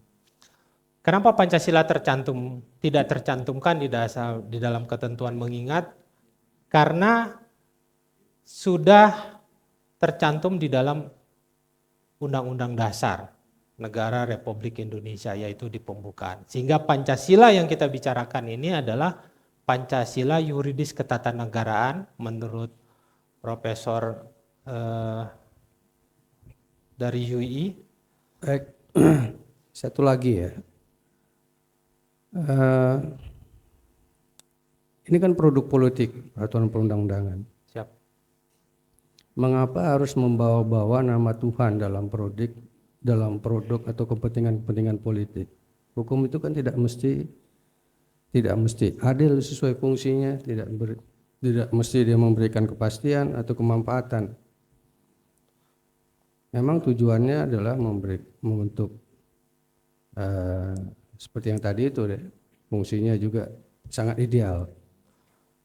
Ya. Nah, ketika aturan-aturan itu diperuntukkan untuk kepentingan kapitalis, kepentingan oligarki, kok harus menyebut nama-nama Tuhan di sana, seolah-olah melegitimasi perbuatan-perbuatan itu. Ya, ingin menjawab bahwa di dalam konstitusi kita norma ketuhanan itu tercantum, dan konstitusi kita memang menyebut kata-kata Tuhan, menyebut kata-kata Allah. Ini membuktikan bahwa negara kita itu mengakui asas kedaulatan Tuhan. Sehingga nilai ideal dari suatu produk hukum harus juga mengejawantahkan nilai-nilai yang memang selaras dengan nilai-nilai ketuhanan. Seperti nilai-nilai keadilan, nilai-nilai kemanfaatan, nilai-nilai kesejahteraan. Sehingga sudah sangat relevan ketika semua produk hukum itu juga merujuk kepada konstitusi. Dan di dalam konstitusi kita memang menyebutkan asas-asas ketuhanan itu. Kedaulatan Tuhan itu menjadi cara pandang dalam kita bernegara. Demikian. Ya, baik. Yang penting ada Tuhan lah, tidak Siap. semua salah ya. Selanjutnya saya persilahkan sekarang kepada tim promotor. Pertama promotor 2, Dr. Krisdianto Eko Purnomo, SHMA. Bismillahirrahmanirrahim. Assalamualaikum warahmatullahi wabarakatuh. Waalaikumsalam. Yang saya hormati Ketua Majelis, anggota Majelis, penguji eksternal Profesor Muhammad Fadli, Bapak Ibu yang saya hormati, serta promovendus. Pertama saya ucapkan selamat atas ujian terbuka pada saat ini. Sebetulnya dalam judul disertasi dan pembahasan di dalamnya tentu menimbulkan suatu polemik ya. Karena memang di dalam pembahasan itu banyak pendapat-pendapat promovendus yang berdasarkan nalar teori dan konsep yang digunakan, dan memang belum tentu bisa diterima ya. Apalagi ini berkaitan dengan hakikat frasa dengan rahmat Tuhan yang Maha Esa ya. Tentu menimbulkan perdebatan ya, debatable ya. Dan saya hargai sebagai tim promotor ya atas kesungguhan, atas kekuatan pendapat dari saudara promovendus. Pertama berkaitan dengan istilah ya, dengan rahmat Tuhan yang Maha Esa. Tentu kalau kita kaitkan tadi ya, di dalam pembukaan batang tubuh Undang-Undang Dasar ada bahkan beberapa istilah ya. Tadi sudah disebutkan oleh Profesor Galang Asmara. Kita lihat dalam alinea ketiga, atas berkat rahmat Allah yang Maha Kuasa dan dengan didorongkan oleh keinginan luhur dan seterusnya. Dalam alinea keempat pembukaan, istilah yang digunakan adalah berdasar ketuhanan yang Maha Esa. Tentu menarik rumusan alinea keempat ini. sumber pembukaan adalah kesepakatan dasar Piagam Jakarta pada tanggal 22 Juni 1945. Yang kemudian pada tanggal 18 Agustus 1945 khusus alinea keempat ini mengalami perubahan. Ya, tadi sudah disebutkan oleh Promovendus, ketuhanan dengan menjalankan syarat Islam bagi pemeluk-pemeluknya diubah menjadi ketuhanan yang Maha Esa. Apakah sudah terpikirkan rumusan ini bisa diterima pada saat itu? Bung Hatta kedatangan seorang opsir Jepang yang mengatakan kalau rumusan 7 kata itu tidak dihapus, maka Indonesia Timur akan melepaskan diri dari NKRI. Lalu Bung Hatta menghubungi tokoh-tokoh Islam pada waktu itu, seperti Wahid Hasim, Agus Salim, dan lain-lain. Lalu ditemukanlah kesepakatan mengubah 7 kata ini dengan kata ketuhanan yang Maha Esa. Pemahaman dari tokoh-tokoh pendiri organisasi Islam pada waktu itu, Tuhan yang Maha Esa itu dalam makna koridor tauhid. Itu yang pertama. Kemudian pasal 29 ayat 1 batang tubuh Undang-Undang Dasar itu menyatakan negara berdasarkan ketuhanan yang Maha Esa. Lalu Promovendus mempertanyakan apa hakikat dengan rahmat Tuhan yang Maha Esa dalam pembukaan peraturan perundang-undangan. Tentu ini menarik. Tidak ada kesatuan kata ya, antara ketuhanan yang Maha Esa atas berkat rahmat Allah yang Maha Kuasa ya, dengan kata frasa dengan rahmat Tuhan yang Maha Esa. Nah, ini tentu menjadi bahan kajian bagi Promovendus selanjutnya. Kalau memang ini sangat penting untuk dikaji dan bisa saja diusulkan supaya disesuaikan dengan pembukaan. Kemudian yang kedua, kalau tadi Promovendus mengatakan bahwa Bisa dipersingkat, Pak Dokter? ya bisa. Tadi yang kedua, negara kedaulatan Tuhan, apakah sama maknanya dengan negara agama? Coba dijelaskan.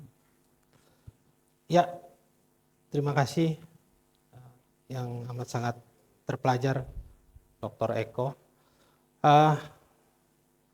Terkait dengan apakah kita sama dengan negara agama, bahwa di negara kita menganut ada 3 konsep teori. Pertama, bahwa agama itu mengurus negara dan dia tidak bisa terpisahkan. Yang kedua, teori yang mengatakan bahwa negara dengan agama itu harus terpisah atau sekular negara itu. Dan yang ketiga adalah agama dengan negara itu memiliki hubungan. Hubungan itu secara substansial. Dan kita di Indonesia memang menganut teori bahwa antara negara dengan agama itu tidak terpisah secara bilateral, terpisah langsung, sangat bipolar begitu. Tapi kita meyakini bahwa nilai-nilai agama harus masuk ke dalam substansi, secara substansi kepada sistem pemerintahan kita. Nah, artinya memang nilai-nilai yang ada di dalam agama seperti nilai keadilan, pengakuan terhadap perbedaan, perlindungan terhadap minoritas, dan adanya kegiatan negara yang membantu, menjamin peribadatan sesuai dengan agama masing-masing itu memang menjadi sesuatu yang telah dilakukan dalam konstitusi kita. Sehingga apa yang disampaikan terhadap pernyataan pertama, kenapa tidak menggunakan merujuk kepada dengan rahmat Allah itu, kalau menurut kami secara maknawi tidak ada perbedaan ketika kita menggunakan kata-kata atau dalam frase itu menggunakan dengan rahmat Tuhan Yang Maha Esa. Demikian. Yang saya bisa sampaikan, kalau mengutip pendapat Profesor Mahfud MD, kita itu bukan negara agama, bukan negara ateis, dan bukan negara sekuler. Jadi kita tuh bukan negara apa-apa. Iya. Jadi kalau merujuk sebetulnya bukan negara agama itu karena kita tidak menganut satu agama. Gitu. Seperti negara-negara di Arab ya. Gitu. Bukan negara sekuler dan bukan negara ateis. Yang betul adalah negara berdasar atas ketuhanan yang Maha Esa. Terima kasih. Terima kasih ya.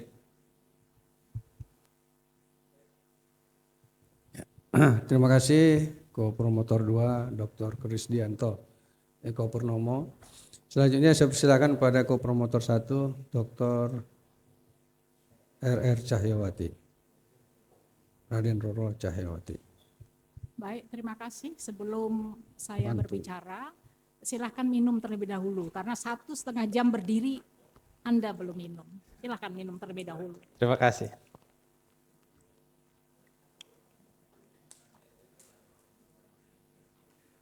Enggak, ada. Baik, Assalamualaikum warahmatullahi wabarakatuh. Waalaikumsalam. Yang terhormat para penguji, termasuk penguji eksternal, Prof. Fadli, dan keluarga dan para hadirin yang hadir pada ujian terbuka. Baik, ada pantun terlebih dahulu ya, supaya lebih rileks ya, istirahat dulu sebentar. Di podium panas ujian terbuka, Promovendos berdiri. Disertasi dalam genggamannya tuh dipertahankan di hadapan majelis penguji. Tetap tenang dan fokus, karena insya Allah dalam hitungan detik gelar doktor kan dicapai.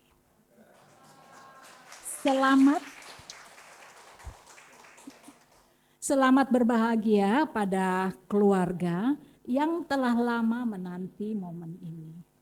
Baik, itu prolog. Sekarang pertanyaan, walaupun pertanyaan tadi sudah banyak, pertanyaan saya sudah ditanyakan yang lain. Anda tadi mengatakan suatu peradaban tidak akan maju jika undang-undang tidak bermanfaat bagi masyarakat. Pertanyaan saya, kita tahu bahwa perjalanan suatu peradaban manusia dapat dilihat di museum. Dan Bapak adalah kepala dinas, Bapak adalah pimpinannya. Nah, disertasi ini berbobot, ya. Apa hubungan disertasi ini dengan tempat instansi Bapak bekerja? Pertama. Kedua, adakah rencana ke depan sebagai akademisi? Karena sekali lagi, tadi sudah dipuji para penguji bahwa bobot disertasi ini sangat filosofis. Oke, silakan dijawab. Terima kasih Ko-Promotor 1 yang sangat mengingatkan untuk segera menyelesaikan disertasi ini dan saya sangat berterima kasih. Terkait pertanyaan yang pertama, apa korelasi antara disertasi ini dengan tempat saya bekerja? Korelasinya adalah mungkin karena saya bekerja sebagai kepala museum saya bisa menyelesaikan disertasi ini. Kalau saya sebagai kepala dinas mungkin belum bisa. Tapi saya berharap ke depannya bisa juga. Dan memang di dalam dunia pekerjaan saya memang kami menyimpan banyak sekali artefak, banyak sekali catatan yang dimana catatan-catatan itu terkait dengan masyarakat. Dan kita tahu bahwa suatu masyarakat yang maju selain sistem hukumnya berjalan secara baik, masyarakat itu menghasilkan produk-produk budaya yang luar biasa, berupa seni, berupa benda. Jadi ada warisan budaya yang tak benda maupun warisan budaya yang benda, dan itu menunjukkan bahwa ada proses interaksi sosial di dalam masyarakat, dan kita tahu bahwa masyarakat kita salah satunya keunggulannya adalah memiliki kebudayaan yang cukup tinggi yang ditunjukkan oleh warisan tak bendanya maupun warisan bendanya. Dan salah satu warisan tak benda yang sangat kami kagumi adalah nilai solidaritas dan nilai ketuhanannya. Jadi masyarakat kita sangat berketuhanan, sehingga itulah terrefleksi, teraktualisasi dalam hasil kebudayaannya, dalam benda-benda maupun simbol-simbol kebudayaannya.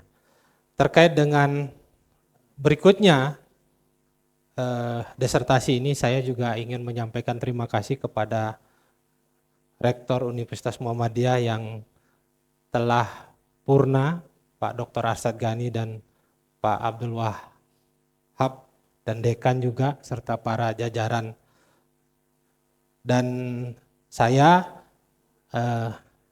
juga sebagai pengajar di Fakultas Hukum Universitas Muhammadiyah, serta menjadi pengajar pembentukan peraturan perundang-undangan di Universitas Muhammadiyah Yogyakarta. Dan mudah-mudahan disertasi ini memberikan manfaat bagi proses dalam saya menimba ilmu dan membagikan kepada generasi muda yang ada di Mataram maupun yang ada di Jogja. Demikian.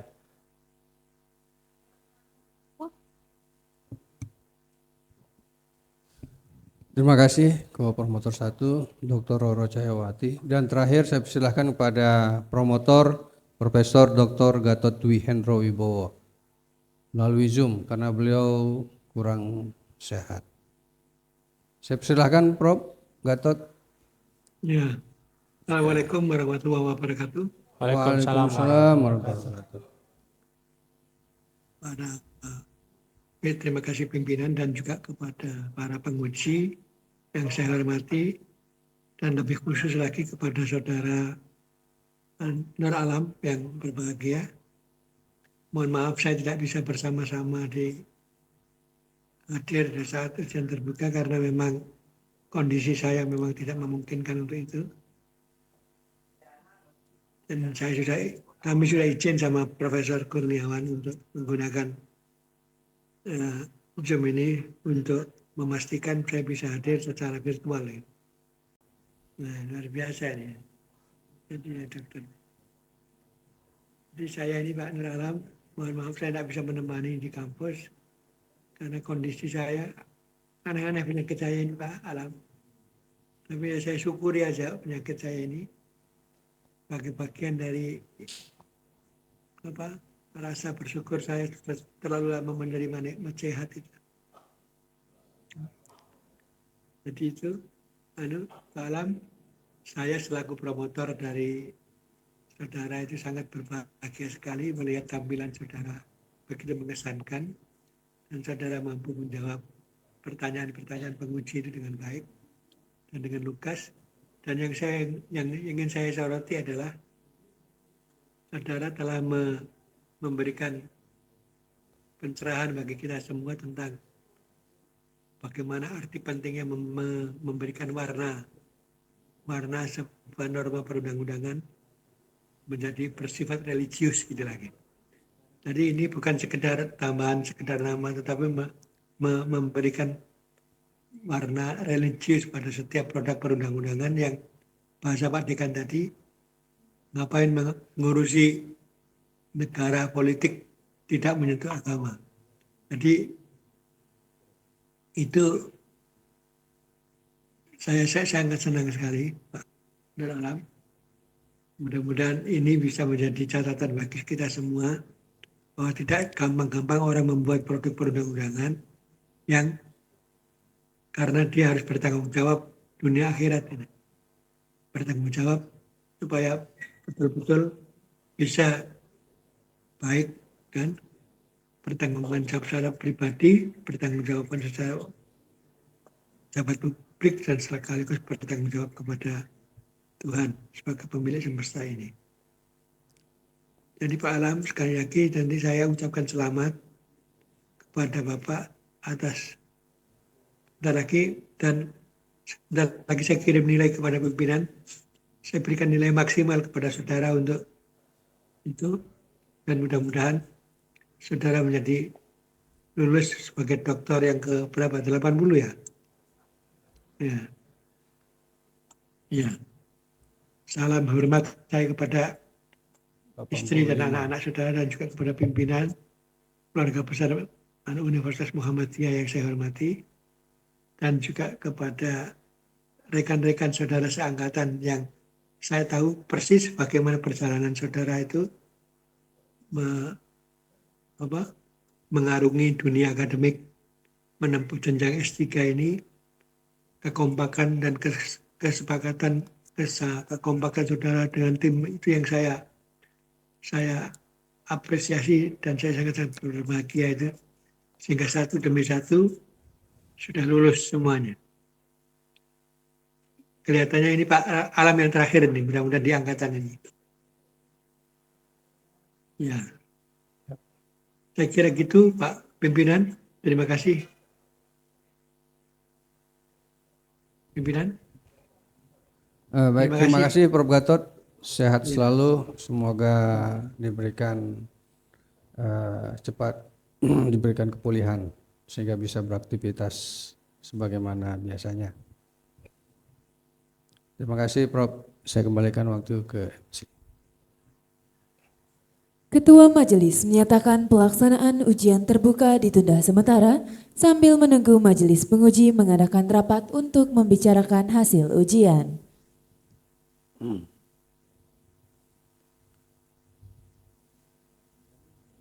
Ujian terbuka ditunda untuk sementara waktu. Promovendus dipersilahkan meninggalkan ruang sidang untuk menuju ke ruang tunggu.